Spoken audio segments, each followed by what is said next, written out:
Get your website and software ERP services done right with moderntech.co, where 100% satisfaction is guaranteed. moderntech.co, the best place for mobile applications and web apps. moderntech.co, where you can get your Android and iOS app done on discounted prices and more. moderntech.co. Also follow on Facebook at facebook.com/Modern Tech LLC and Instagram at BondTechCo.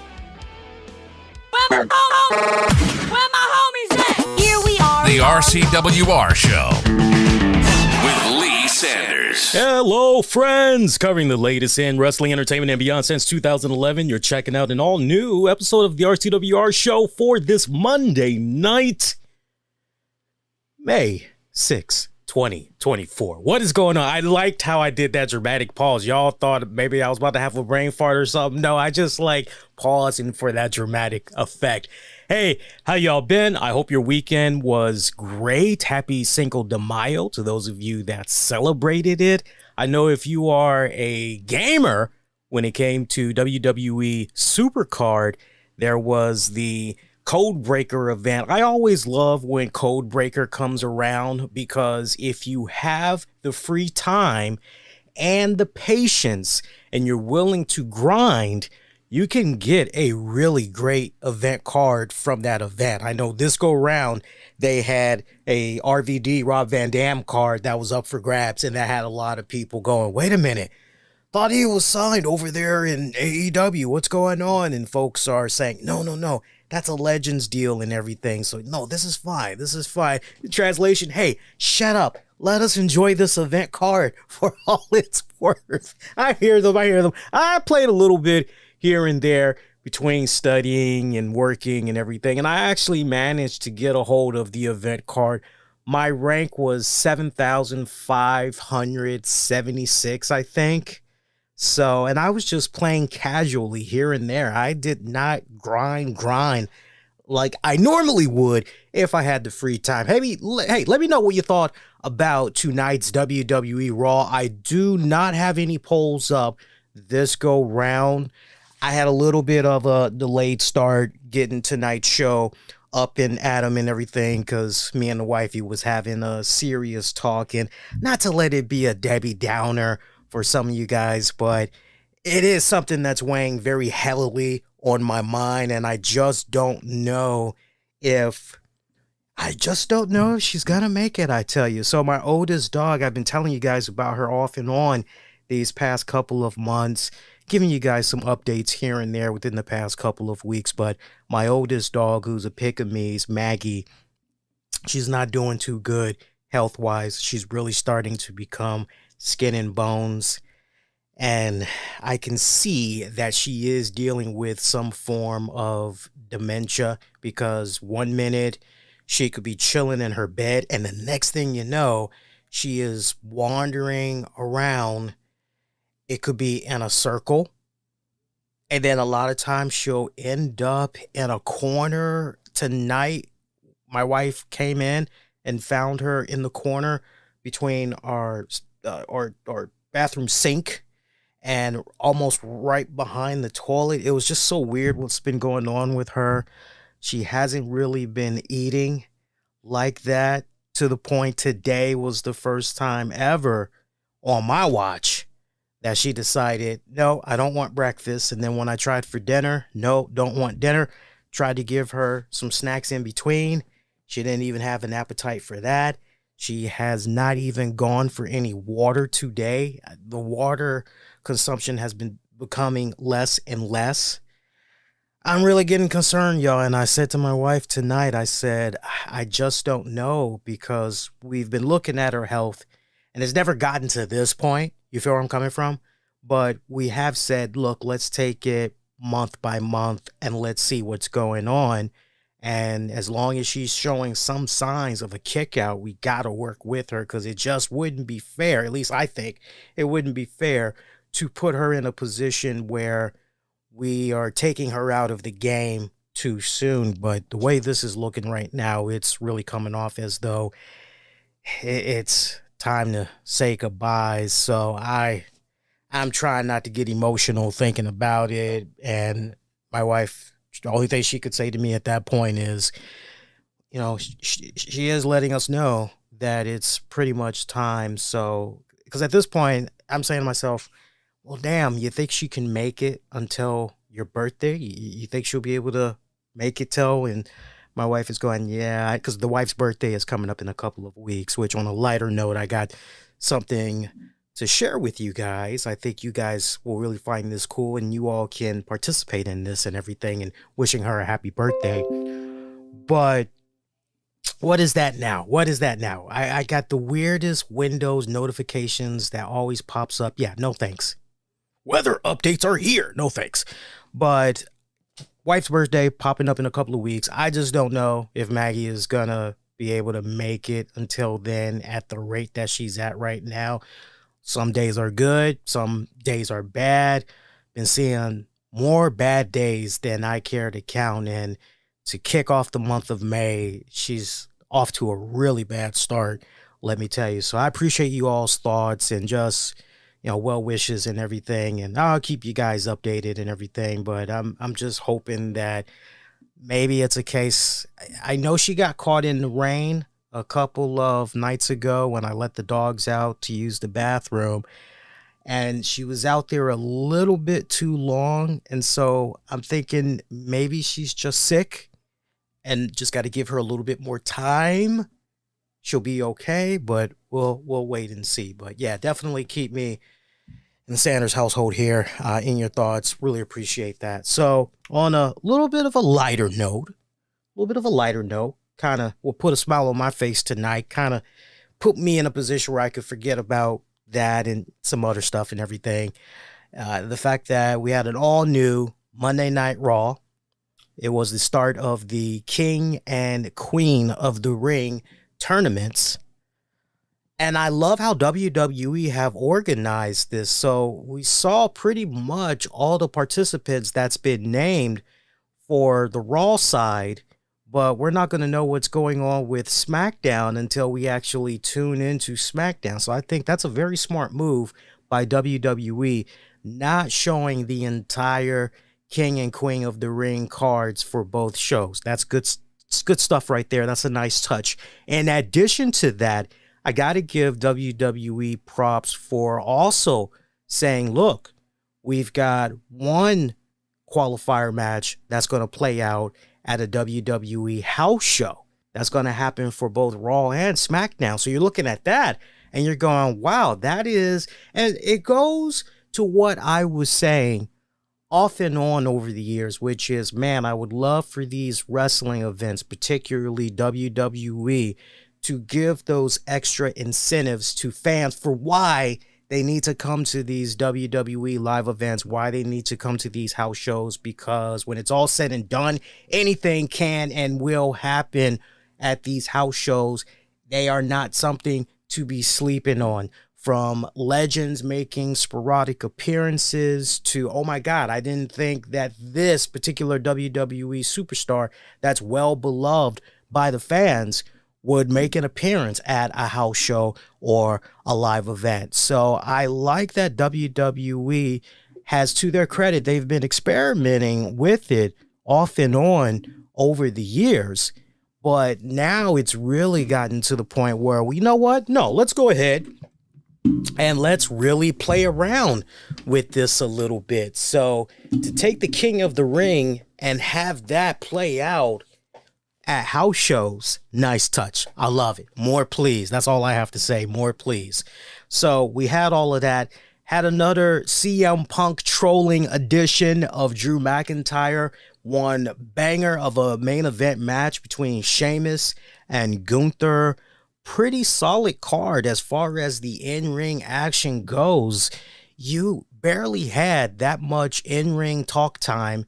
And where you did have it, you're going, well, this is good. But then the flip side to that, you're looking at one particular talking segment. I'm looking at you, Becky Lynch. And you're saying, ooh, this is the drizzles. But overall, for a Raw that focused more on the in-ring quality this week, I definitely was pleased. What about you guys? Sound off, but I definitely was pleased. So some of our King of the Ring tournament matches, and these are your participants, by the way. I did happen to take a screenshot looking at the Raw side of the bracket and the way it is for the men. Boy, by the way, shout out to all the new injuries, apparently.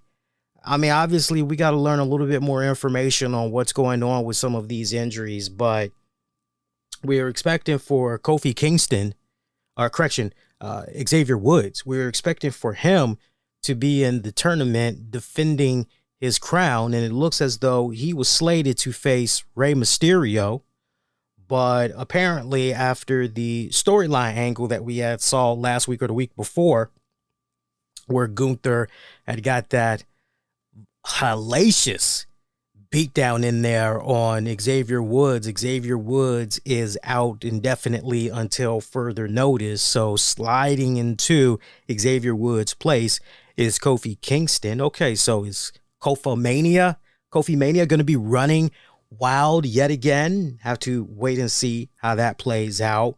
On the women's side of things, Asuka not participating in the Queen of the Ring tournament. In her place would be Dakota Kai. But then we also had found out, on top of all of that, Drew McIntyre would not be in the tournament because he injured his arm pretty bad, messing around with CM Punk there. And as a result of that, he wasn't going to be able to participate in the King of the Ring tournament. In his place would be none other than Jey Uso. And this had Drew McIntyre come out pretty steamed off, looking on with just dead man's eyes on Jey Uso. Jey Uso is just taking advantage of an opportunity here. But boy, I tell you what, I would not be surprised if the deeper potentially Jey Uso goes in the tournament, the more upset McIntyre becomes. And who knows, maybe McIntyre might really take it to the head. That should be me. That should have been me. What the hell's going on? I could have competed. Maybe we're about to see a Jey Uso, Drew McIntyre feud, but somehow at the same time, CM Punk is incorporated. I mean, there's some very interesting directions that we could go here with Drew McIntyre in the mix. Definitely with CM Punk in the mix of things. So all those injuries going on, and let's not also forget CM Punk is still injured. But it's on the flip side, looking at it on a lighter note, as far as good news goes, okay, next man, next woman up, because the roster has so much depth that this creates new opportunities for other superstars that maybe normally would not get that time of the day. You feel me? So let's see what happens and everything. But great, solid in-ring action all throughout the night tonight. Our first King of the Ring matchup, Jey Uso taking on Finn Balor. Jey Uso picking up the victory. Loved it. Nice, fun matchup right here. Good opener. What more can I say about this one? The crowd really coming around too on that Jey Uso. Not quite like what we had with WWE Backlash France, and you know what? I really should have kicked off the show talking about WWE Backlash France, by the way, because I was going to do a post show, but the more I had watched this, I got to be honest with you guys, it really came off as a glorified house show. And look, there's nothing wrong with that. If that's your cup of tea, there's nothing wrong with that. But when I was done looking at that premium live event, all I could say to myself was, at the end of the day, well, that was a glorified house show.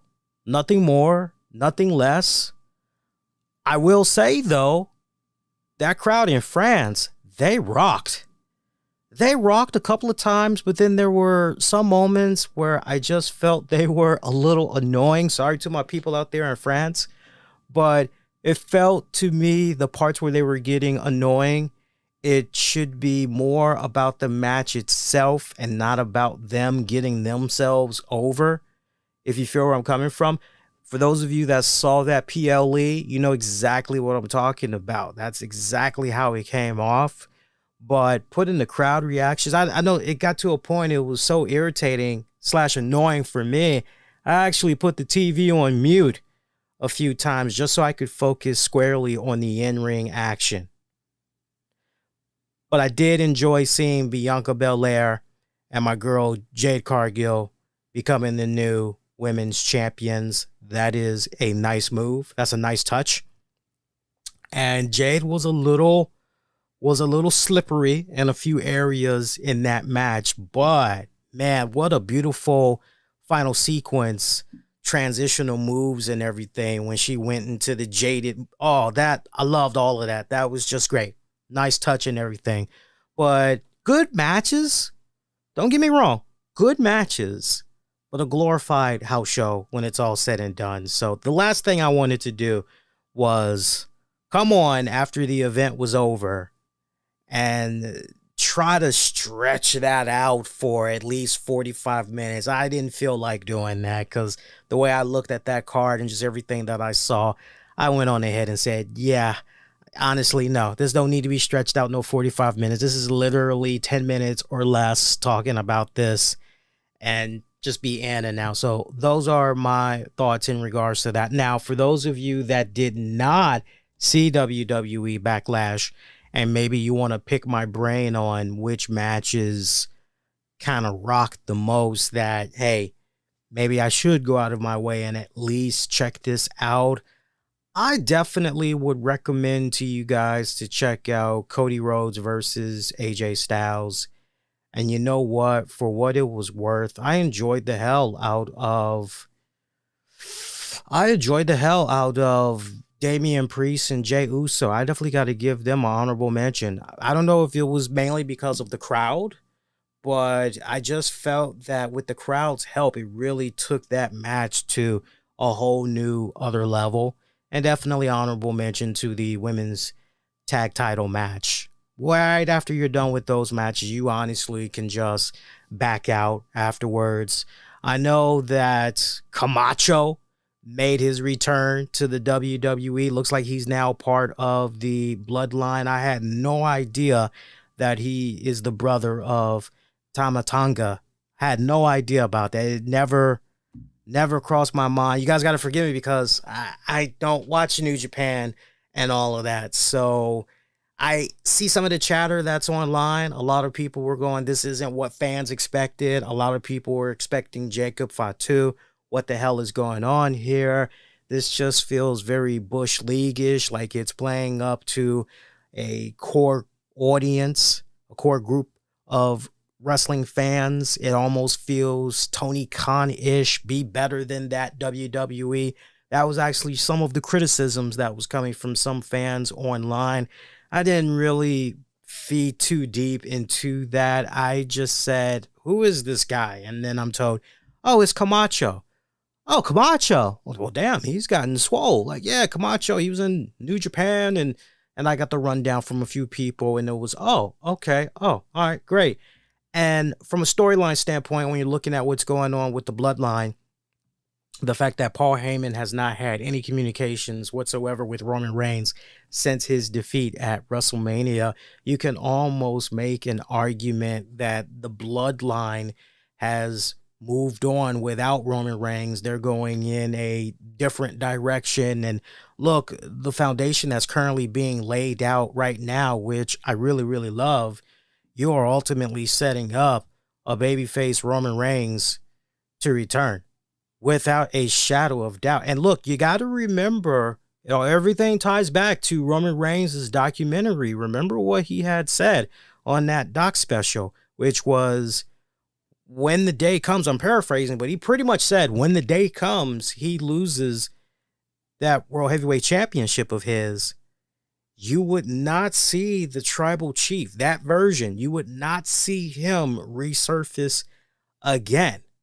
So keeping that in mind, you're going, okay, so what does that mean also for the future of Roman Reigns and Paul Heyman? Is that still a pairing, or is Roman pretty much done? And at this point, you can make an argument that when Roman does come back, most likely he's going to be done with Paul Heyman as well, because Heyman has obviously decided who he's going to be aligning himself with and everything. So I like the foundations that they've laid out here as the bloodline is continuing to move on, move past Roman Reigns. It's almost kind of a hush, this man failed. So rather than acknowledge it, we are just going to pick up the pieces, move along, and, be about our business, right? He failed the family when it counted the most, even though he'd been carrying the company, carrying the family, being the tribal chief for 3 years and all that. So Jade Cargill, Bianca Belair as your new women's tag champions. I love it. I love that pairing. They gel off of each other so well. This creates nothing but great opportunities, not just for Jade, who's continuing to get better and better in the ring each time we see her, but this also creates new opportunities for the women's tag division as well, especially if you do this in a way where these girls are going to be popping up between all the brands, willing to take on any newcomers, which I feel that's definitely how it's going to be playing out. Cody, AJ Styles, I almost want to give that a match of the year nod. I gotta sleep on it and actually watch that match again, but I'm kind of looking at that match, and I don't know, maybe it's one of those, if I have to hesitate, maybe it shouldn't be on the list, but I want to give that match the benefit of the doubt because I thoroughly had enjoyed that matchup for what it was. So there's your WWE Backlash France talk. I know some of you guys are like, what about Backlash? What about Backlash? There's your Backlash talk. Now, let's get back into the talk of tonight's WWE Raw. By the way, you picked a great night. Tune into the show. Loads of fun little tidbits of news we're going to be getting into on tonight's show here. So, I love the fact that we had CM Punk arrive to the arena. I loved all his social media postings that was going on over the weekend, too. Somehow he gets trapped at WWE headquarters. And you guys, if you have not seen all of the social media stuff that he was posting, you really owe it to yourself. Go out of your way. Check it out. You'll thank me later and everything. But Adam Pearce is escorting Drew McIntyre off of the premises. Drew is furious, hops in his nice black sports car, drives off. He's not even driving for 5 seconds, and we see this yellow Stinger vehicle pull up. CM Punk gets out, and he's wondering where Adam Pearce is, and Pearce tells him, you literally just missed him. That's his car right there. Punk just, well, that freaking sucks. Well, hey, can you cue my music up? Because I got something I want to say. And it's another edition of CM Punk trolls Drew McIntyre. So Punk talked about how after escaping WWE headquarters, he decided he wanted to drive down to the arena and check out the fans, say hello to the fans and everything. He was also willing to fight Drew as well, but Drew left the building. Last week, he told Drew he could do his business in a shorter amount of time than Drew could as champion, which was 5 minutes and 46 seconds.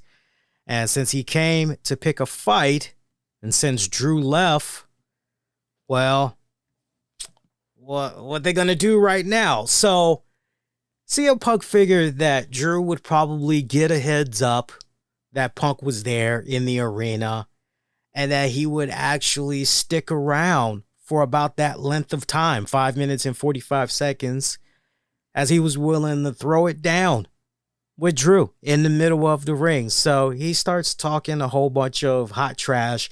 I loved it. It was good stuff here, man. I loved it. But there was one part that once again went over the heads of the WWE fans. And that's the part where CM Punk mentions getting in a guillotine choke. Yeah, getting in a choke. Matter of fact, let me look at my notes right here to see if I can find it off the break here, because that line was hilarious as I don't know what. And I'm skimming here. I'm trying to find it. Oh, I don't have it. I thought I had wrote that down. But yeah, he actually references his little rumble in the back with Jack Perry. And it just went over that crowd's head. I was expecting for that to be such a huge pop, but it just went over. It just is a testament, I think, to how, what's the right word I'm looking for? I'm not trying to insult the WWE fans, not by a long shot, but that just shows you how, what is the word? What is the word I'm looking for? Do I want to say uninformed? Do I want to say maybe as far as all things wrestling? Let me try to talk my way through this and maybe we can figure it out together if there's like one word for it. But it just goes to show you that each time CM Punk has referenced what's happened with him in this backstage brawl in front of a WWE live crowd, you could almost poll that same audience and say, do you watch AEW? And either those fans would say, what is that? Or those fans would say, no.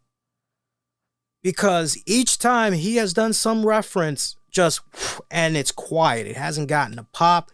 Nothing. And this was another instance right here. He refers to the whole choke and everything, basically saying, Drew McIntyre, he's a choke artist, right? CM Punk knows a thing or two about choking, but Drew McIntyre, as far as choking, he's on that different plane of choking, was CM Punk's whole point. I loved how he strung all of that together. Also referred to the fact that Drew McIntyre, he's not sure if he is a God-fearing man, but one thing's for certain, and that's he fears CM Punk's really great, strong promo by CM Punk.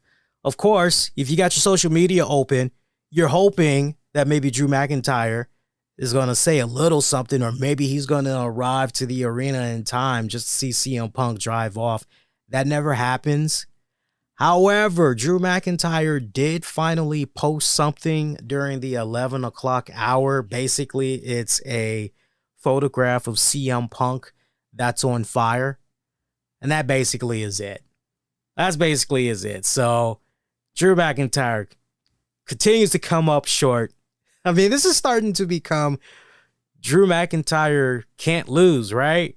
Right? Parker Lewis can't lose. Drew McIntyre. That might go over you all's head with my outdated ass 80s TV show references. Moving along. Let's talk about some more in-ring action that happened. We had a Queen of the Ring tournament first round match. Io Sky going up against Natalya. Natalya decided she wanted to dedicate this match to her favorite uncle, who would have been 59 years old today. Wow, that is just, man, time flies. The late Owen Hart. So you're hearing that and you're going, oh, right. You got that nice good feel moment and you're looking at Natty. You're going, well, hell yeah, why not? Why not Natty? Yeah, sure. Come on, do it for the Owen. Yeah, why not? Io Sky picking up the win. I got to tell you, this was both women's tournament matches tonight. Damn good. I love that the crowd was really into this one. As far as I was concerned, the match that these girls had tonight, particularly Natty and Io, they encapsulated beautifully what the tournament is all about. One of my favorite matches out of the entire night for this edition of Raw, besides the main event. This could have really gone either way, and I think most fans would have been okay with it when it's all said and done. Next King of the Ring, first round matchup, Ricochet taking on Dragunov. Man, you just knew there was no way, no how Dragunov was going to be losing in this one. And sure enough, no. This was another banger. God damn, this was another banger. Could you just imagine if this match would have went down several months ago, or just some type of a program, maybe a feud between these two guys? Hell, let's take it a step further. Could you just imagine if it was Vince McMahon that had brought up Dragunov? This probably would have been an extremely short match, wouldn't have been given the time or day. McMahon probably would have looked at Dragunov as a wannabe Daniel Bryan, and there's just no telling what would have possibly happened with this one. But this was, whoo! I love this one. These boys brought it. Nice, good, strong in-ring Raw debut for Dragunov, who's now part of the Raw roster going forward. Loved it. Nice touch. Good match. Queen of the Ring, first round, Zoe Stark taking on Ivy Now. I was quite pleased with these girls.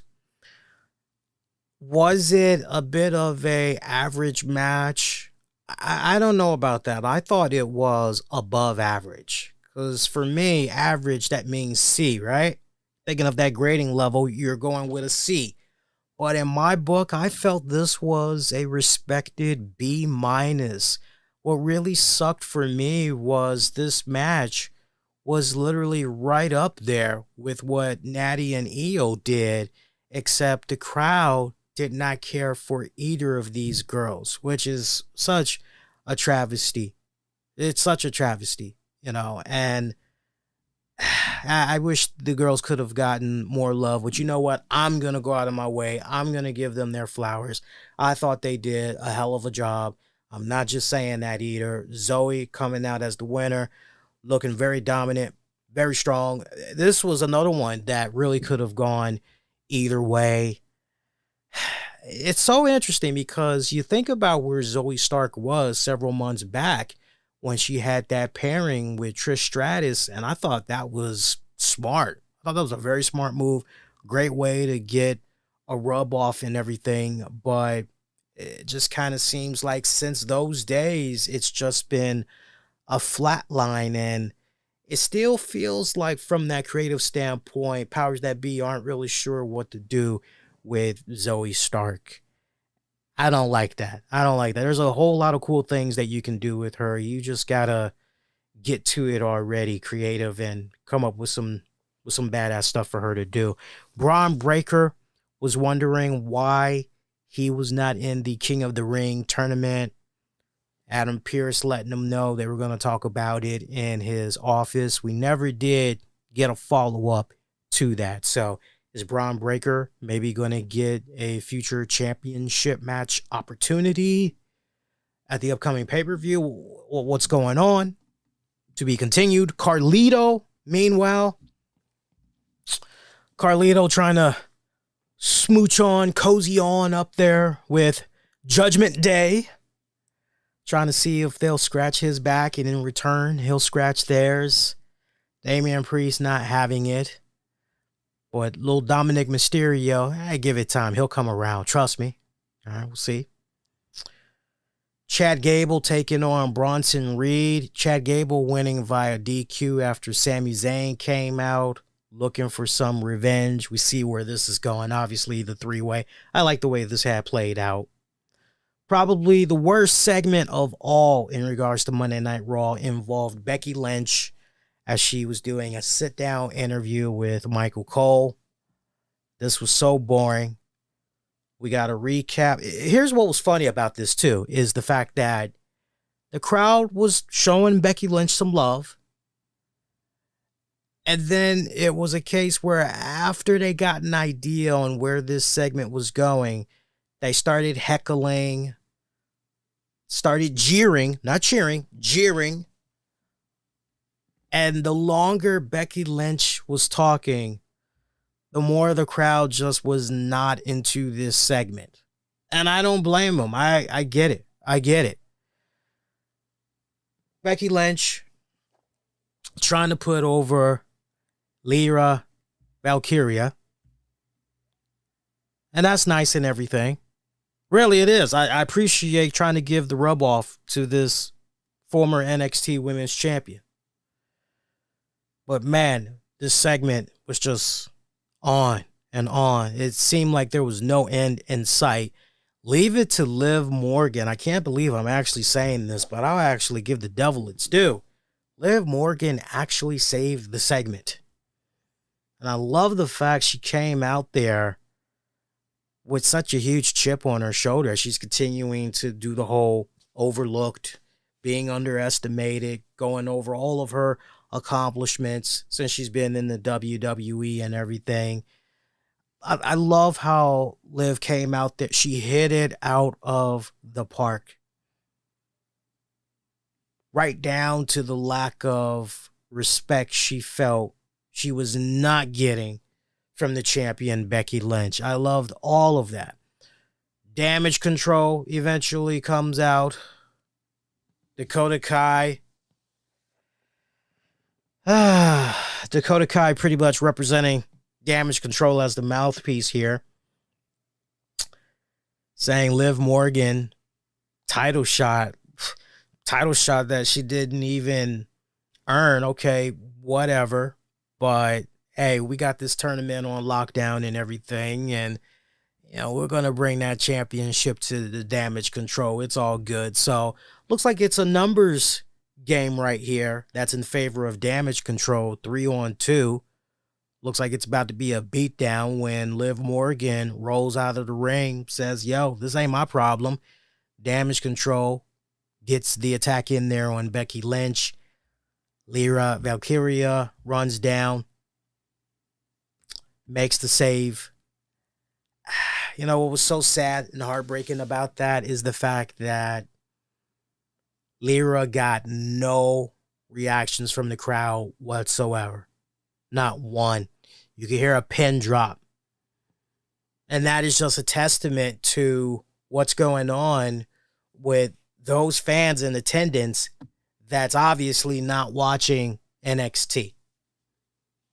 It's quite sad. It really, really is. From there, interesting transition because you didn't have to wait too long to see Lyra Valkyria in action as she was in a Queen of the Ring first round matchup against Dakota Kai. Lyra picking up the victory here.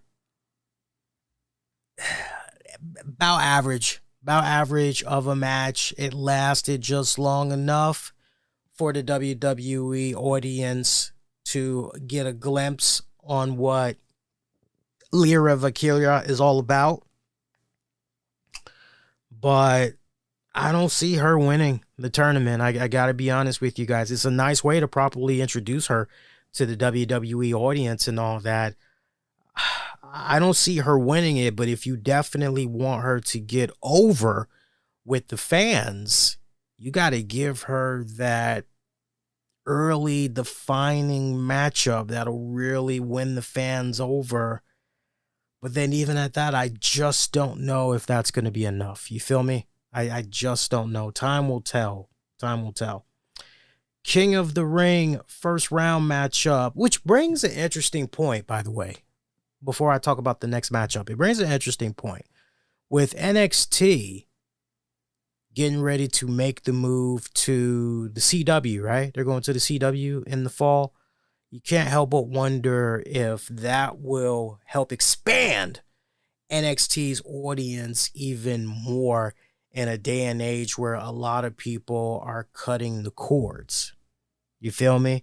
So a lot of people are settling for basic television and everything. And I can't help but wonder if the numbers might be better once they make that move, because more people have access to the CW as opposed to the USA Network if they've cut cable, if they're a cord cutter.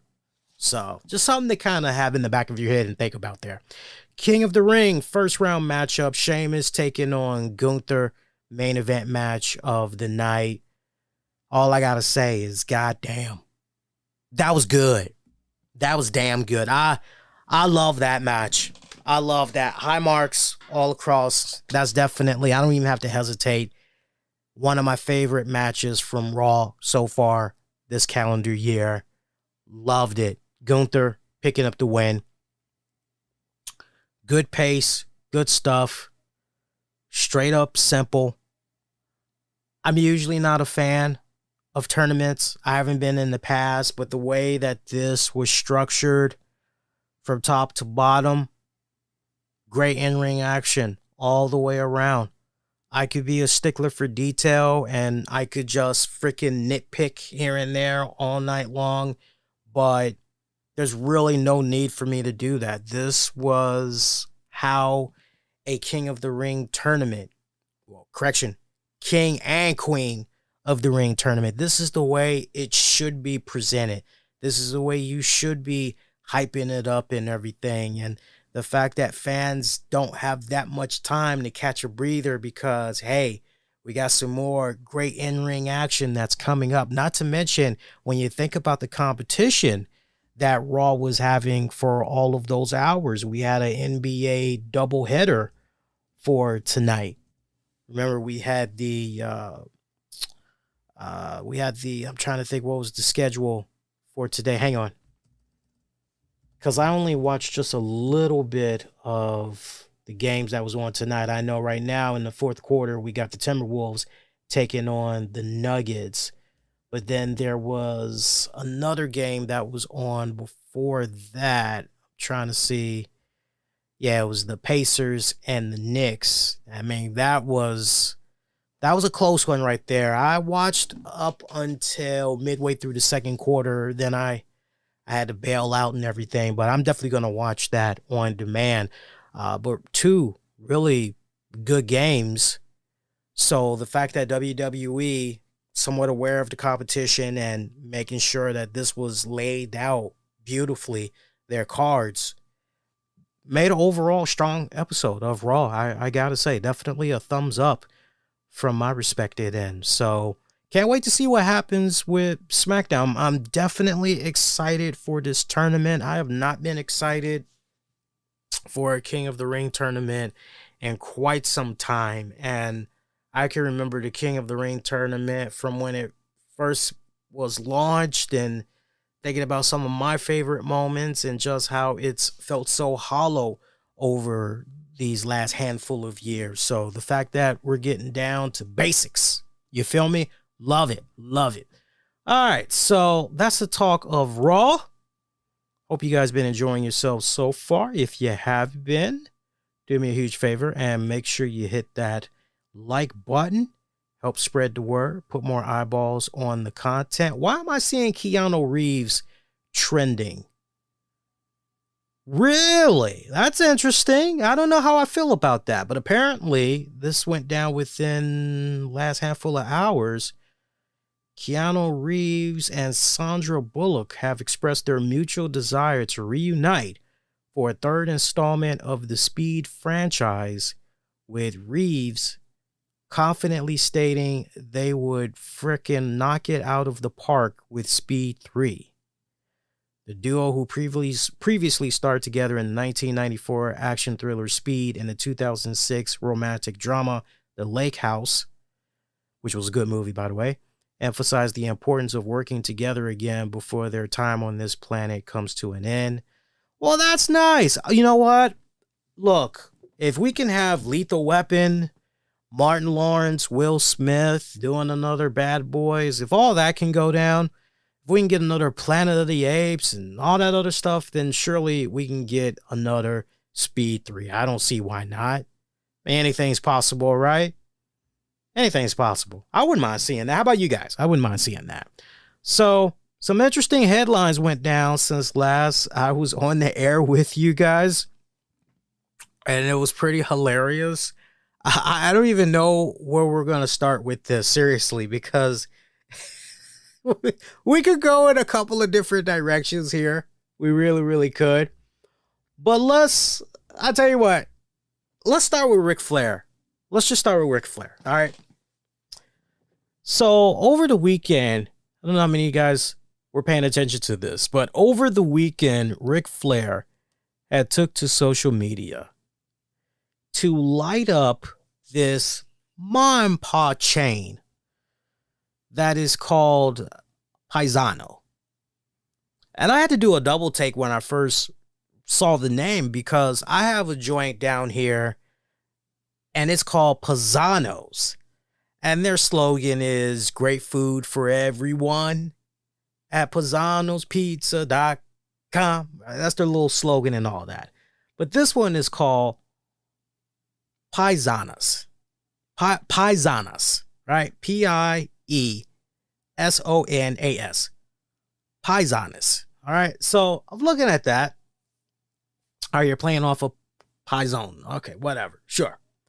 So Ric Flair goes on social media and blasts this chain, this particular one that he went out to in Gainesville, Florida. There's the location for you guys. That's how it looks. As you can see, it's right next door to a Holiday Inn. Okay.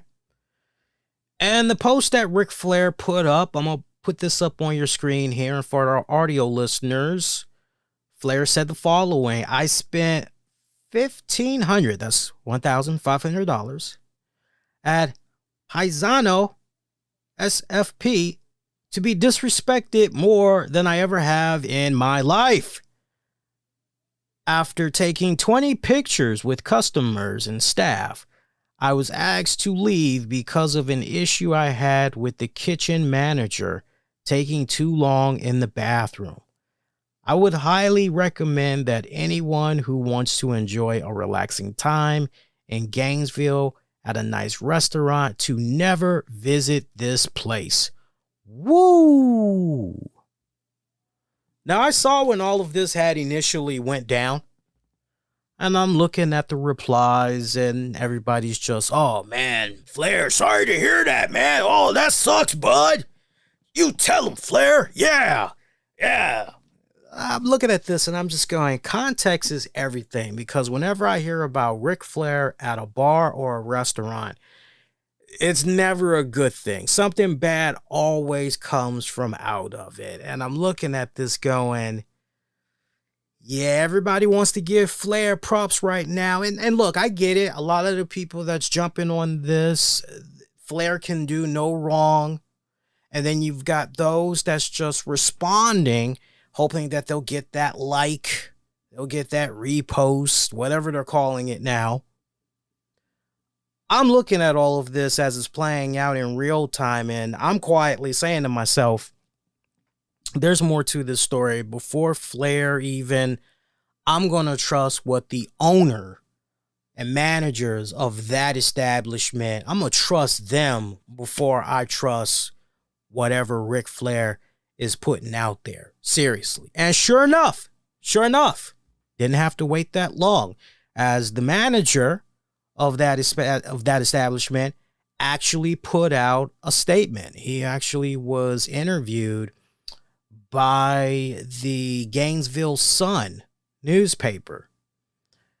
The co-owner by the name of Jerry Roberts, he gave a statement to the Gainesville Sun saying that it was pretty clear as to why the WWE Hall of Famer was asked to leave the restaurant.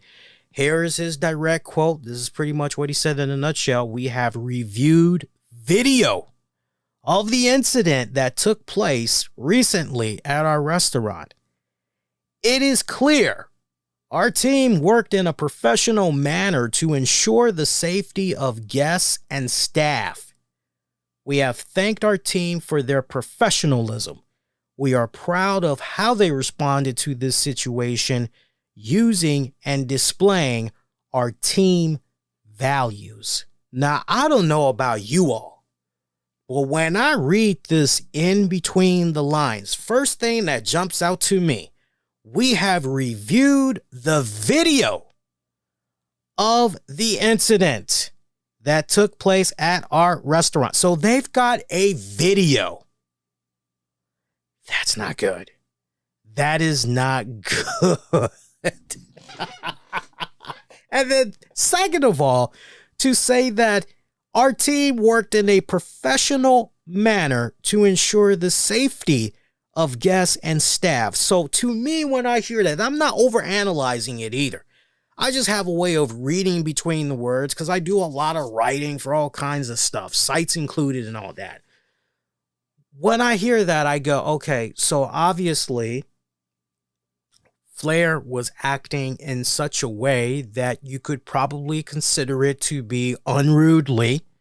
You can consider it to be foul. You can consider it to be disrespectful. You can consider it to be the type of behavior that would make patrons feel uncomfortable to the point that the staff had to step in and professionally do what they needed to do to make sure their guests continue to feel safe, secured where they're eating at, all that good stuff, but at the same time, keeping it right. It's very hard to rationalize with somebody that has potentially had one too many drinks. How much you want to bet? I got $25 that says Flair was intoxicated. I mean, we have seen enough interviews where 75, 76, 77-year-old Ric Flair has just continued to held down the six-pack and start off the day. Woo! Right. Flair, it's only 9:30 in the morning. What are you doing drinking alcohol? Like, shouldn't you have orange juice? Or, well, I put a little bit of vodka in my orange juice. Woo! Okay. So, you hear all this crap. I bet you that's what happened with Flair. I hate to assume the worst, but again, who are you going to trust? Are you going to trust Flair? Or are you going to trust, and look, not for nothing, but when you do your research, ask yourselves this question. For those of you that's like, oh, Lee, you're being too hard on Flair and you're coming off a little bit too in favor of the restaurant chain there. Ask yourself this question. Before tonight, did you ever hear about this chain? Before tonight, before Flair blasted them on social media, have you ever heard of it before? Be real with yourselves. And if that answer is no, I've never heard of this chain before. Okay, so that's point number one. Point number two, you do your research. You find out that Jerry Roberts and some friends, they pretty much started this whole thing over 20 years ago. Everything has started with a little, I guess, a vendor stand or whatever in 2000. And then the fast forward to now where they have 13 restaurants under this chain, under this respected name. They've got 13 restaurants, pretty much all within the Florida area. Obviously, they're doing something right. And they're in some pretty good locations, let me tell you. So, for me, I know who I'm trusting on this one. I can't wait to see how Flair is going to respond to this. I wouldn't be surprised if maybe he tries to pipe back, right? Pipe down a little bit and come back with, did I have one too many drinks? Yes. And, hey, I would like to just issue an apology to, right? I'm very curious how all of that would play out, but that's only the beginning of the Ric Flair fiasco. You thought I was done talking about Ric Flair? Oh my God, no. There's even more Ric Flair news. I got more. You thought I was just going on and on and on. No. We got even more Ric Flair news. It just, wow. I got a triple whammy for Ric Flair news for you guys. So if that wasn't bad enough, in case you're not aware, Ric Flair is very upset with this upcoming docuseries, Who Killed WCW. He is mad at the fact that The Rock's people over at The Rock's respective production company, $7, did not reach out to him for an interview. Because who better to talk about WCW, the inner workings, ultimately what went wrong, who's at fault, all of that. Who better than Ric Flair? And he was pretty mad about that. Now, some people took the initial post that he put out there and thought he was taking direct aim at Dwayne "The Rock" Johnson. I saw the initial post that Flair put out. I never got that impression whatsoever. So to each its own. But for me, I never got that impression. Appreciate Flair clarifying his words and letting it be crystal clear, known that he has no personal animosity towards The Rock. He has a great deal of respect for him, as he knows The Rock respects him right back and everything. He just doesn't appreciate the fact that when it counted the most and you're trying to get interviews together to talk about this company, that an invitation wasn't given to him to, and he's pretty much blaming the people that were in charge of putting the interviews and all that together. And look, The Rock I have a feeling that this was not an oversight. I have a strong feeling that this was not an oversight. The Rock is the type of person, he cares a great deal about his image. He cares a great deal about who he is associated with.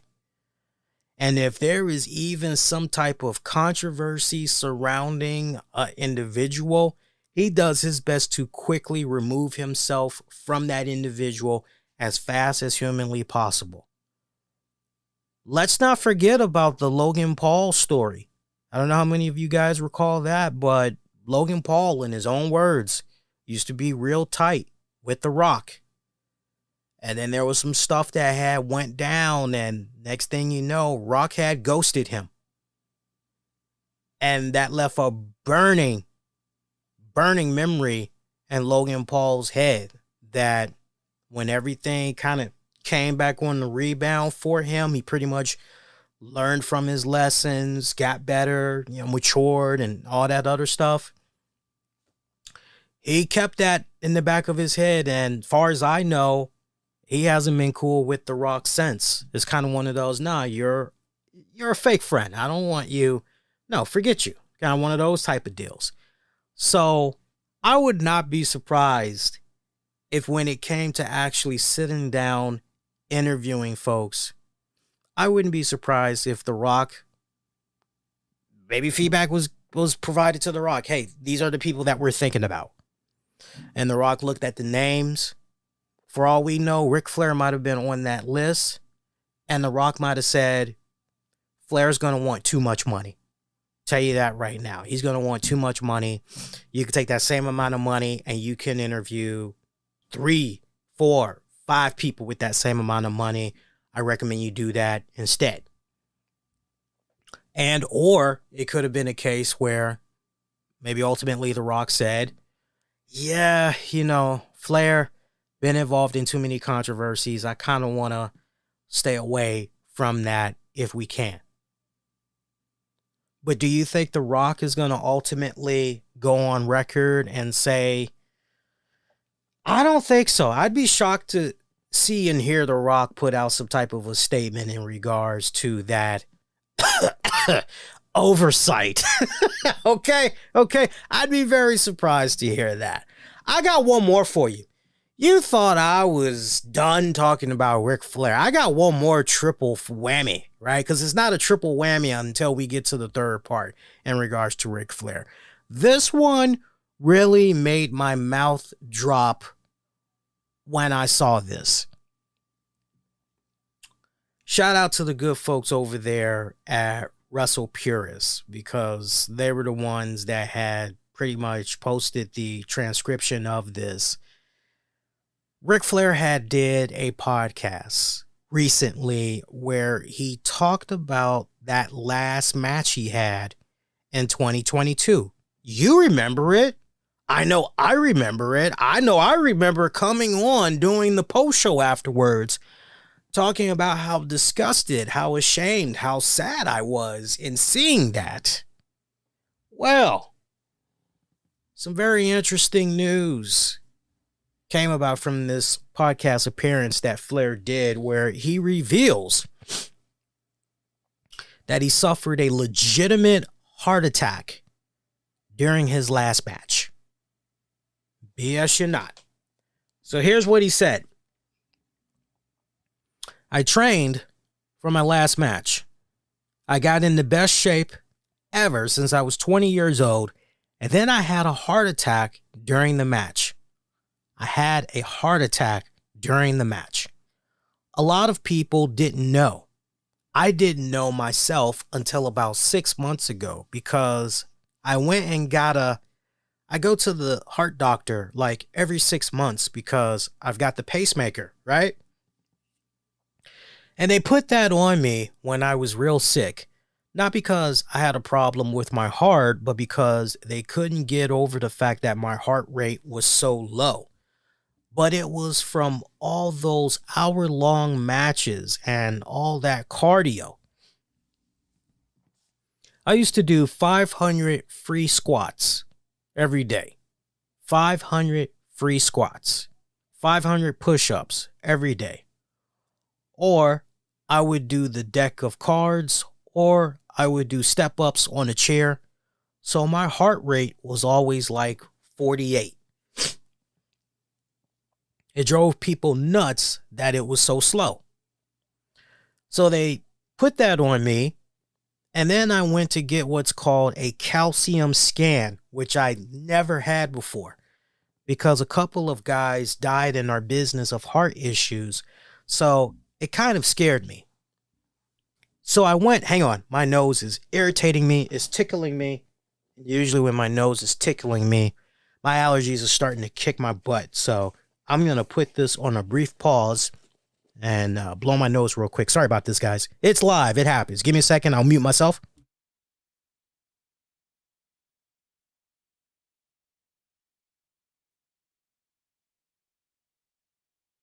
Okay. All right. I feel better. Okay. Where were we? So they put me on, and then I went to get what's called a calcium scan, which I never had before, because a couple of guys died in our business of heart issues. So it kind of scared me. So I went and I blew a number on that, and they give you the nuclear stress test, shoot you with the dye and put you on the treadmill and everything. So it's 2 days of 3 hours of testing, and this is 6 months ago. The guy takes me in, and if you look at your heart like a round pie, there's a piece of my heart right here that's big, it's black, it's gone. The guy said, "You've had a heart attack in the last 2 years." I said, "I never heard." He said, "Have you passed out in the last 2 years?" And during my last match, I passed out 3 times, and I thought it was because I was dehydrated.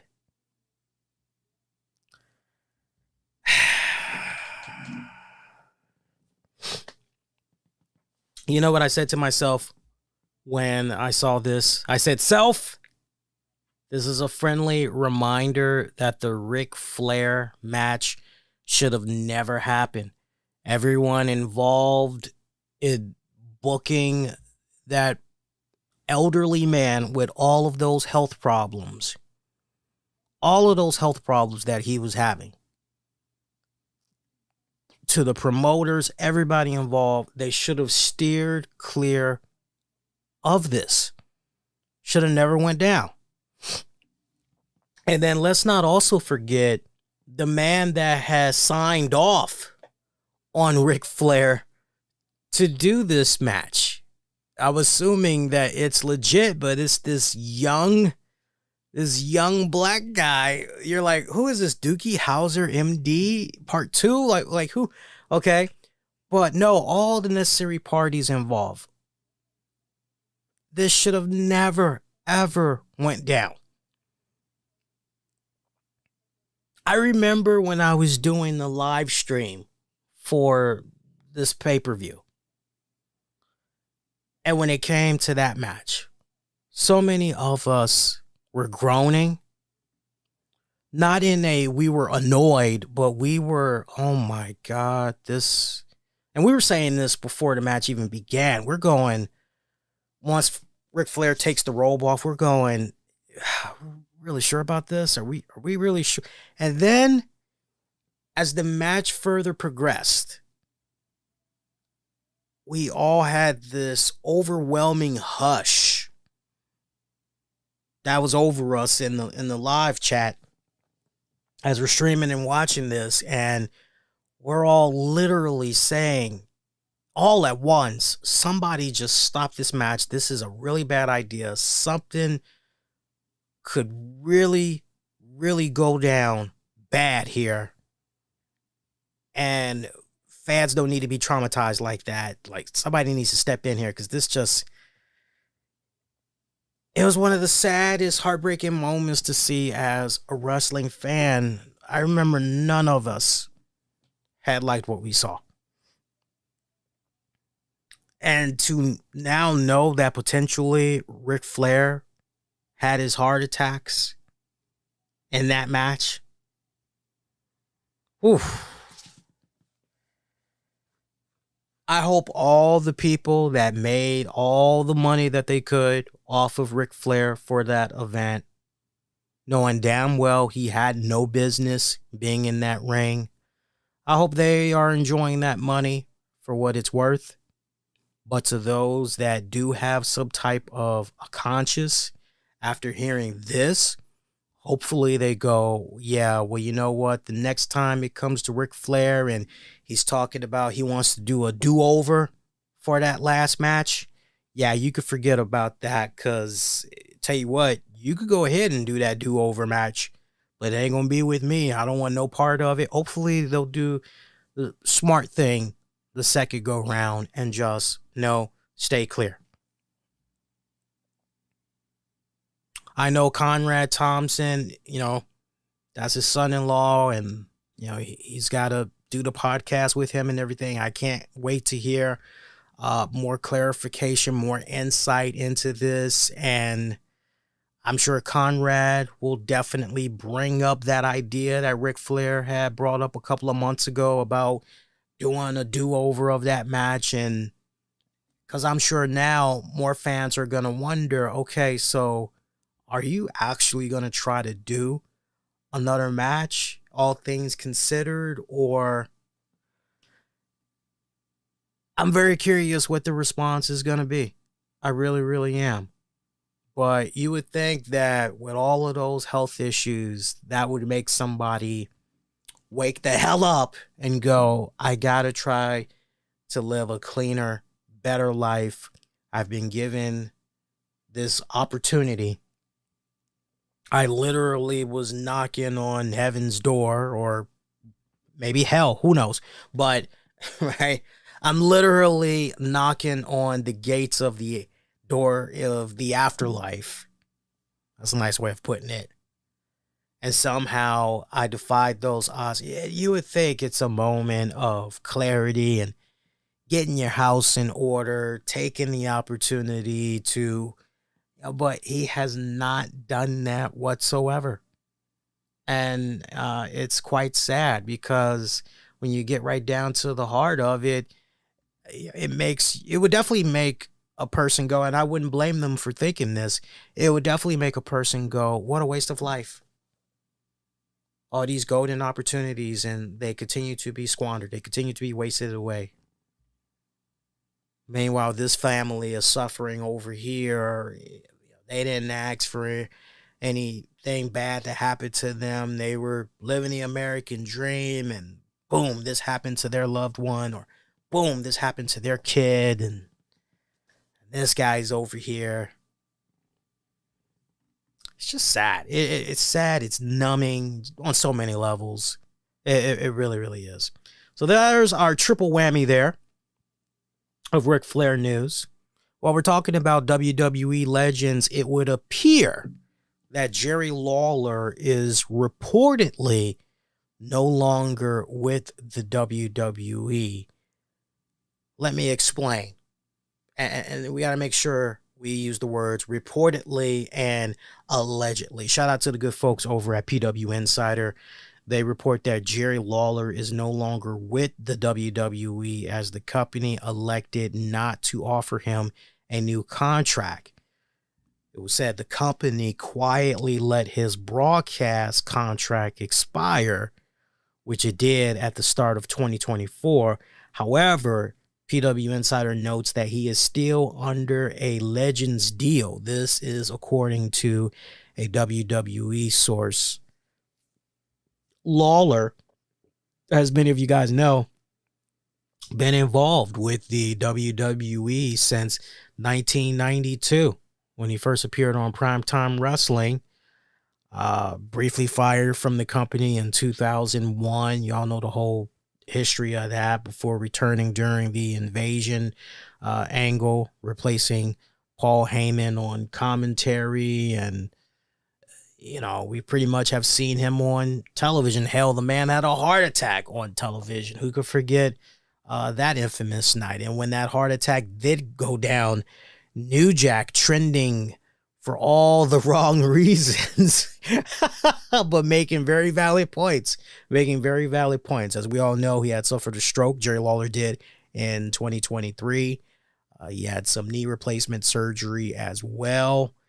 And it's interesting because PW Insider noted that they had contacted several people to confirm whether or not Lawler was no longer with the company. And it was quite a surprise to a lot of the people that they spoke with, as one source noted that under the previous regime, Lawler would have been taken care of and signed in some way, but this is a new era.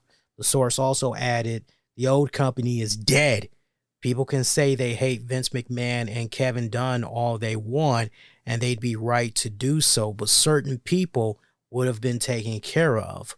Lawler would have been one, but this isn't the old WWE.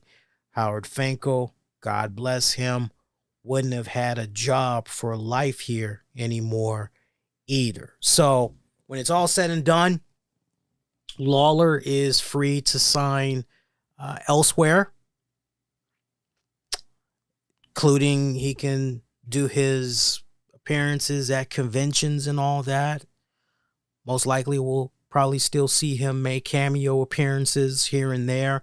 I know I was seeing just a big old platter of social media posts of folks saying, wow, this would be such a great time to see Jerry Lawler reunite with good old JR in AEW. Like, now all of a sudden Jerry Lawler is this godsend of a color commentator. He is just the Bruce Buffer. He is just, right? He is all that and a bag of chips as a commentator. And people are going, oh, we need to see them reunite. Never mind all the controversial things that's happened with Jerry Lawler over the decades. Okay, never mind all of that. We just, hey, he's free. Oh, we got to see him in AEW. No, we do not. I don't know what these people are smoking, but they need to put it away. We do not need to see Jerry Lawler in AEW. We do not need to see Jerry Lawler doing any form of color commentating. Let me tell you something. That whole Jerry Lawler, Jim Ross combo, it was good for its respected time.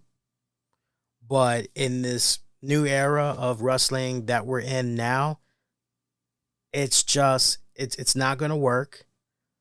For starters, because Jerry Lawler and Jim Ross, they're way up there in age. All the health issues that JR has been having. JR is pretty much at a point now. We're lucky that we can get the man on a pay-per-view. Notice I said a pay-per-view. Okay? We can't even get him on the final Collision or Dynamite before that pay-per-view. So we're fortunate to just get him at a pay-per-view at all, calling maybe 1 or 2 matches at most. that would pretty much be the similar fate that would be in the cards for Jerry Lawler. Here's the other thing too, mind you. Jerry Lawler would be so out of his realm. You can tell that Jerry Lawler is out of his realm each time he would make his sporadic appearances on WWE. You could easily tell that the man was not checking out the product. He wasn't in on who's who, the story arcs, none of that. And just how he was able to ease on by with his nonchalant, really incoherent, didn't add anything of value commentary as an analyst and as a commentator. He offered nothing. And I hate to burst that bubble. This isn't me being a Debbie Downer. This isn't me being mean-spirited. I'm giving it to you right between the eyes. You think this guy is going to do his research and all of that when it comes to the AEW? No. When it comes to the AEW product, he's not going to be doing his research. Same way he was just skiing on by with WWE in those later years, he's going to be doing the same thing in AEW. I know some people are like, oh, the combination of JR, Jerry Lawler, and Tony Schiavone. And yeah, I hear you guys. But the commentating team that AEW already has that's intact right now, they don't need any more. What they have is more than enough. If anything, they need to make sure that they're continuing to find more opportunities for the cats that they have right now. My pretty babies. They got to make sure they keep those guys in place that's already under contract. They got to make sure that they are continuing to be fed and they're getting those opportunities for work and all that. So no, I wouldn't see that working out. What you guys are picturing, it may sound good in the mind, but I have a feeling that after about 2 months, you guys would be very sick and tired of Jerry Lawler. I know we as WWE fans were very sick and tired of Jerry Lawler. Look, we appreciate the occasional appearance. Let us know he's still around. He's still kicking. Hey, that's great. Looking good. Keep the show moving along. Plain and simple. Keep the show moving along. So we'll see what happens. I mean, anything can and will happen, but I doubt it. I doubt it. So WWE had released a few folks going into the weekend. It's a bunch of no names. A lot of them hadn't even done a dark match here and there and everything. I'm not going to go through all those names. I'm sure a lot of you guys probably know what's going on by now, but probably the two names that was most, not really head turning, but definitely you raised a eyebrow. Drew Gulak being released from WWE after the company pulled him from TV following recent allegations from Ronda Rousey. Remember, Rousey accused Gulak of sexual misconduct, pulling the drawstring of her sweatpants backstage. During the Backlash France press conference, Triple H was asked about Gulak's release and said that WWE instead chose not to renew his contract.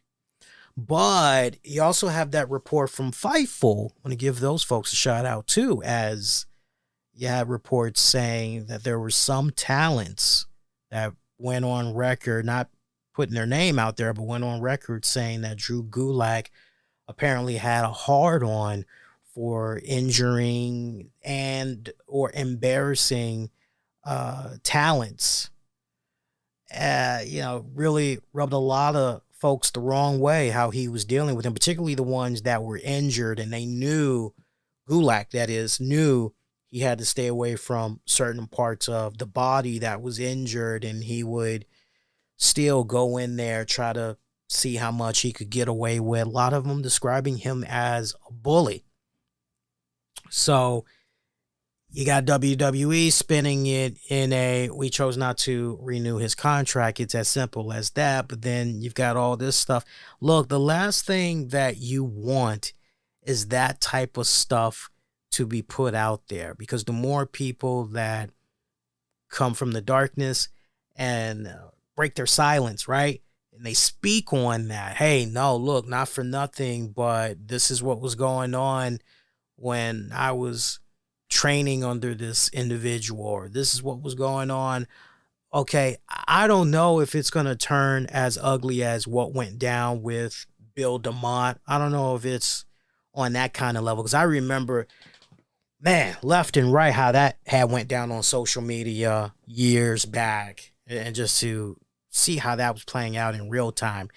But it doesn't help that you've got that floating around about this man, that he was treating people poorly, unfairly, right? That's not a good thing to have hanging over your shoulder. And I've always been a firm believer that the sooner that you get in front of a story like that, especially when it's not true, sooner you squash those rumors, the better. And the fact that he has not issued some type of a statement yet, it doesn't really fare too good on the man and everything. So, but you know what? I hope, I'm going to say it like this. If it's true, if everything is true, if it's true what Ronda Rousey is putting out there, I don't think, look, is Ronda Rousey kind of off her rocker a little bit? Yeah, definitely. But if she feels that this man did some form of sexual misconduct, I mean, I'm just trying to picture, how can you mess with the drawstring of a person's sweatpants? You got to be pretty damn close to them to be able to be pulling on that drawstring. Right? I mean, seriously, you got to be pretty damn close to them to be doing that. I'm not saying I'm going to take my girl at her word, man, but hey, where there's smoke, there's definitely some fire. I will say that much. Where there's smoke, there's definitely fire. The other individual to get released, according to Dave Meltzer, Olympic gold medalist Gable Stevenson was among those from NXT that was released. We all remember he got his signing in WWE back in 2021 after winning the gold medal in the Olympics. Later got drafted to Raw. We saw that he was supposed to be one of the key startup figures for the Monday Night Raw show, but we never saw him have in-ring matches for the Red brand.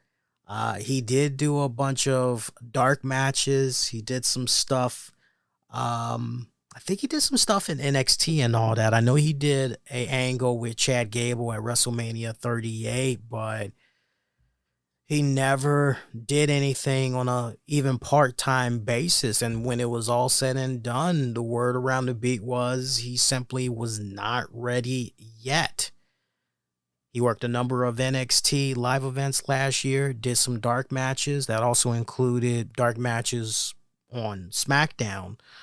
But that pretty much was it for him. You know, what's so kind of funny about this? You know, it's funny, not funny, but it's definitely funny for me. I'm laughing my behind off on this one. Is the fact that a while back, he reached out to WWE.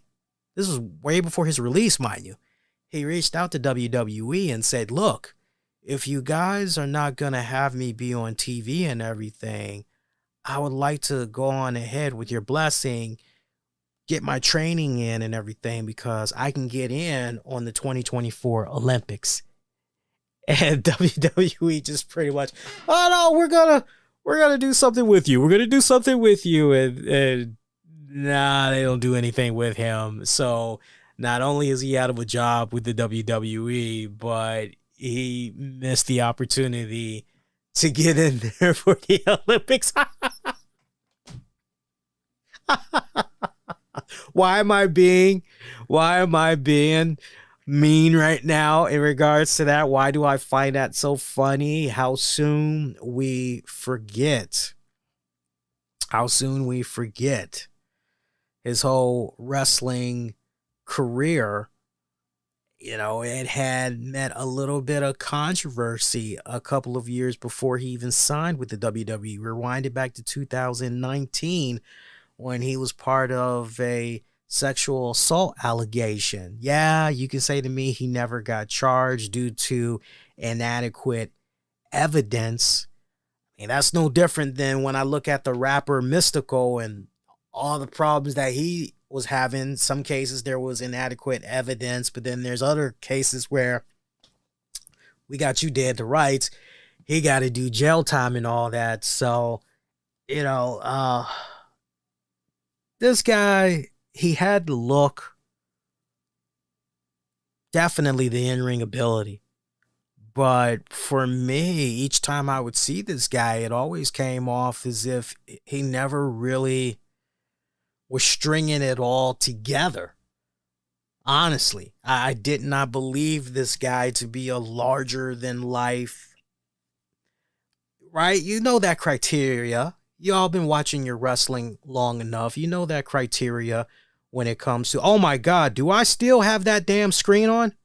No, I don't. Okay. I was about to say, oh my God, I still got that annoying screen on. No, it's off. I thought I had, for some reason, I thought I had that Paisano's location still up. I was about to say, oh my God, I'm so sorry, y'all. But anyway, you all know, you've been watching WWE for a long time. You know when, yo, this is something special. This person I'm watching right here, this man, this woman, this is a special kind of talent right here, man. They are going to be a force to reckon with for years to come. I never did have those vibes when it came to Stevenson. Never did. Not once. So I wouldn't be surprised to the point. I wouldn't be surprised if I never heard this guy's name ever mentioned again when it comes to pro wrestling. I think at this point, the only type of pro wrestling this guy may be interested in is the stuff that's actually amateur wrestling, you know, stuff ties into the Olympics and all that. If it's got nothing to do with that, he's probably not going to be interested. Couldn't happen to a nicer guy, though. I don't know. I know I shouldn't rush to, and I'm doing my best to separate whatever was going on in 2019, but I still think it's hilarious as hell that he went to them. Hey, you know, if you're not going to be using me, I can go do the Olympics. No, you're okay. I don't know why I find that funny. It's really messed up. It really is. But anyway, PW Insider is also noting that in regards to WWE's future plans for WrestleMania, it looks like the way things were set up prior to the merger with Endeavor, the company had locations locked in for WrestleMania 41 and, you know, a couple of other joints. But as far as like locations, they kept looking at New Orleans and Las Vegas for potential locations for those future events. But an individual by the name of John Sabor, who was the EVP for special events, he left the company last year as he's now taking a position with Full Sail University. So at one point, Minneapolis made a major bid to get WrestleMania, which was said to be extremely likely before Endeavor acquired the company. And then once Endeavor, no, we're going to go to Las Vegas. That's it. So the way this is looking going forward, Orlando, New Orleans are said to not be guaranteed locks for future events. TKO will consider WrestleMania locations based on how much money they can get from rights fees and governments bidding on the event. So, for example, if London does want WrestleMania and can provide the money, Nick Khan, WWE, they definitely will strongly consider it. So it's all about chasing the money, what's going to be most feasible right now. And Taker let it slip. Taker let it slip. He said Las Vegas. He caught himself afterwards, but it was pretty much too late. The damage was done. So Las Vegas next year, no ticket information is available just yet. Everything literally just got announced. So I know they got a website up, but very, very little details other than the dates for WrestleMania is known right now. That's pretty much it. So Las Vegas.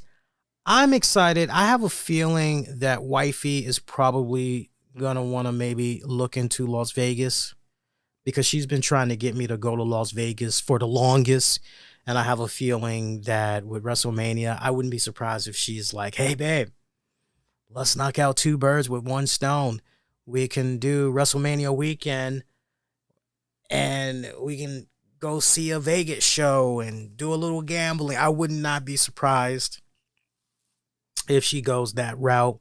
We'll have to wait and see. Speaking of the wifey, you all can do me a huge favor right now. So look, I need you all's help. Wifey has a birthday coming up in a couple of weeks. And I did something really, really cool that I like for you all to be a part of. Now, I'm going to do a tutorial video on this to try to make it easier for folks to navigate on, but I'm about to post a link in the chat here, and I'll make sure that it's available in the episode description as well for you guys to check out. But I've created a virtual birthday card. That's good. I created a virtual birthday card, an e-card, and anybody can sign it. And what's really cool, if you guys maybe want to include a virtual gift card, you know, so she could go shop somewhere, you know, maybe Amazon or something like that, you guys can put that in there as well. It's really easy to do. And if you just want to sign the card, of course, you can definitely do that as well. And it's really easy to do. Where some people get a little bit confused is once they land on it, and I'll just say, wish the wifey a happy B-Day. Sign card here. Hang on. That should be here. All right, and I'll post that. Wait a minute, where's the link? Hang on. Let me see here. I want to share card. Hang on. Let others sign the card. Link is copied. Okay. Now it's getting ready to go live, guys. Sorry about that. Boom. All right. So you guys, YouTube chat. And like I said, I'll put it in the episode description as well.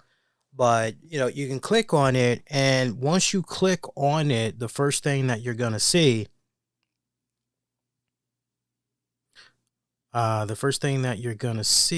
is, oh, Kelton has already done it too. Appreciate that, Kelton. Shout out to you, my friend.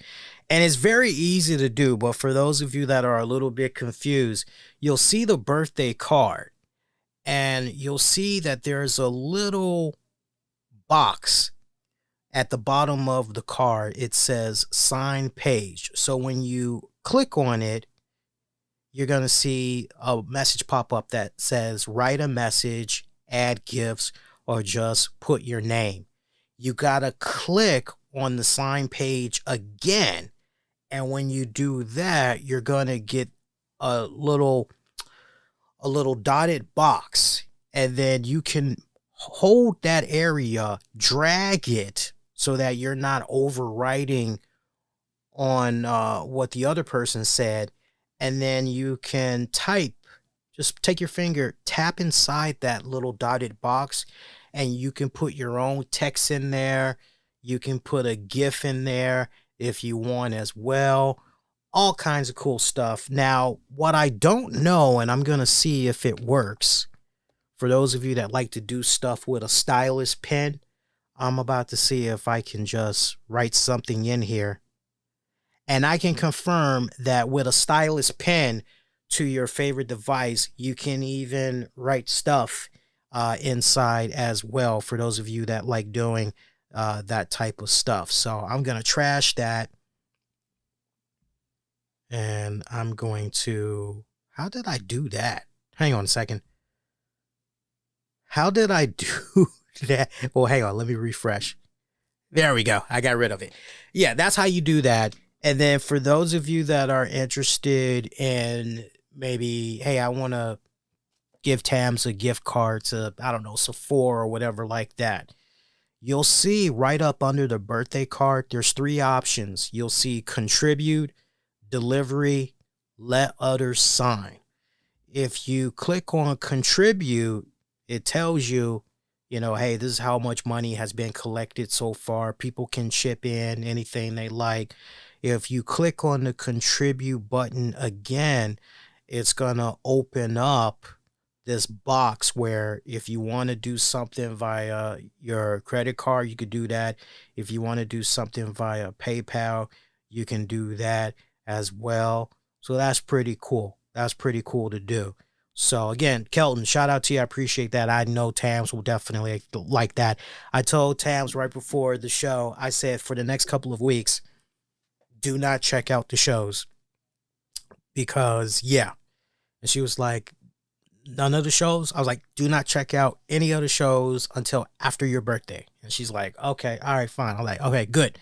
So, because I wanted to talk about this. And look, anybody that's having a hard time signing the birthday card for her, all you got to do is reach out to me on social media. You can reach out to me if you got X Twitter, reach out to me on there, post something on the Facebook page, or you can leave a comment on this video or over on the communities tab on YouTube on a recent post, and I will definitely help you navigate it. Same instructions that I gave right here, but if anybody has a hard time, just do that, and I'll do my best to respond promptly. That'll tie you over and everybody else until I can officially get maybe like a 2-minute video together. I got to put a video together anyway because I got to get friends and family hip to this card and how exactly they need to navigate it. Because I got to admit, when I first was doing it, I'm going, okay, I see this, but nothing's popping up. How do you... So it took me several minutes to figure out how you need to navigate on there and everything. I've got her birthday planned out though. So it's going to be good. So we're going to see this comedian at DC Improv. I'm trying to think of his name right now. Give me a second. I'm trying to think of his name and it's not coming to me right now. Dan St. Germain. Apparently, this guy's been featured on Conan O'Brien, Jimmy Fallon, Comedy Central. He even has a half-hour special on Paramount Plus. He's pretty funny. I gotta say, he's pretty funny. I checked out some of his stuff, so we're gonna see him as part of the weekend with some friends, and then I laid it all out on the following day before her actual birthday. We're going to go, I don't know if you guys ever heard of a chain called Pinstripes, but I booked a reservation for about 15, 20 people. We're going to have brunch.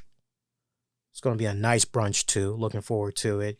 Don't get no better than Pinstripes as far as brunch and then the location and all that. And then afterwards, we'll be able to do some bowling there as well. So for a couple hours, I'm excited. I'm sure she's gonna love it. I think what'll really, really just make her happy is the fact that a lot of people are gonna be coming out, and my hope is that enough people will have signed this virtual card by then, and then I'll be able to just present it to her on top of everything else, right? And I'm sure it'll get her from out of nowhere, take her off guard and everything. And I'm sure it'll put a big smile on her face because, she's she's getting older, and she's trying to be a good sport about it, but I can tell that it's really starting to mess with her getting older. She's going to be 45. So, at this point, she's now kind of like, oh my God, I'm 5 years away from 50. So she's kind of in a little bit of a depressed funk state, if you will. So I remember when I was telling her, hey, I'm trying to do something for your birthday. She's like, well, what do you have in mind? I'm like, I don't want to tell you what I'm going to do, but I do want to do my best to cheer you up. And she was like, okay, well, good luck. And, if you need help, just talk to da, da, da, da, da, and she'll help you figure some stuff out. I'm like, okay, all right, bet, cool. So I'm sure that all of these things, but particularly the e-card, I'm sure that's going to just warm her heart really, really good. So appreciate it, you guys. Other than that, I'm trying to think if there's anything else that we need to get into on the show. I mean, relatively light news since last I was on the air with you guys. Yeah, Mohammed. Yeah, we talked about Raw like in the first 30 minutes of the show. I gave it high marks. I gave it high marks when it was all said and done. I gave it high marks. So look, your next edition, the way things are looking right now. Oh, and by the way, I got to give a shout out to a wrestler, definitely a friend of the show. I got to give a shout out to the former WOW Women of Wrestling's world champion, Penelope Pink. She put me on notice on social media earlier today. She was like, yo, I missed the RCWR show. Where you been, man? And I responded to her promptly. As soon as I saw it, I said, hey, I miss you too. Like, we definitely need to chat and everything. And I told her, I said, I'm still doing the shows regularly. I'm just now focusing on, trying to get my degree and everything. And Lord, to say stress would be an understatement, but I'm rocking it. I'm doing my very best. I'm rocking it. I'm doing it in style.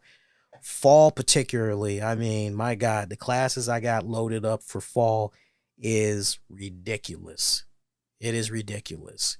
But I love a challenge. But I had told her, I said, yeah, I'm still doing my weekly shows. Anytime you want to come on by and you're more than welcome. Come on by. Love to have you and everything. I miss checking out the WOW promotion. I don't have as much free time as I used to. And, it sucks. It sucks right now. But I definitely had told the people at WOW, look, just give me a few months. Once I'm able to iron things out, get my degree and all of that, I'll definitely have the time again to interview you guys, because definitely would love to have you. I mean, it's not like I'm not benefiting from doing the interviews with them, right? I mean, it's a win-win for both of us, right? It's a partnership. So, I'm helping them. They're definitely helping me in more than one ways, right? It's not one-sided. Don't get it twisted, folks. It's not one-sided. So I definitely am looking forward to having them back on the show and talking about the promotion and all of that. I loved being that dominant voice. I loved lending my voice talking about the promotion. I felt very passionate about the promotion. I still feel very passionate about the promotion to this day. It's just my attention span. It's in so many directions, and then there's only but so much consumption I can do, right? But I'm definitely going to make sure we start showing them a little bit more love in the coming weeks. At least just kind of not do a full-blown recap, but just kind of let you guys know about some key little bullet points of interest that caught my eye from those promotions, definitely from WOW.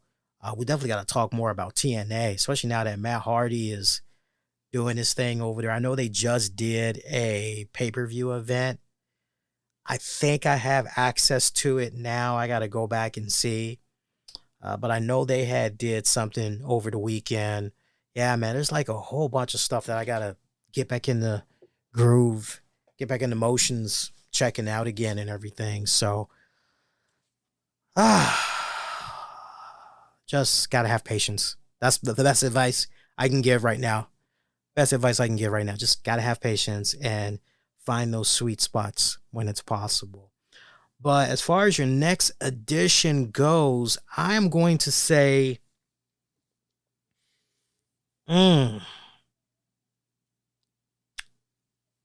so if I remember correctly, Collision is back live this Saturday, which is May 11th. And Rampage is supposed to come on immediately afterwards. So I know I'll be doing some stuff over on the 401 Mania site as a result. Maybe we might do something Friday night after SmackDown goes off the air.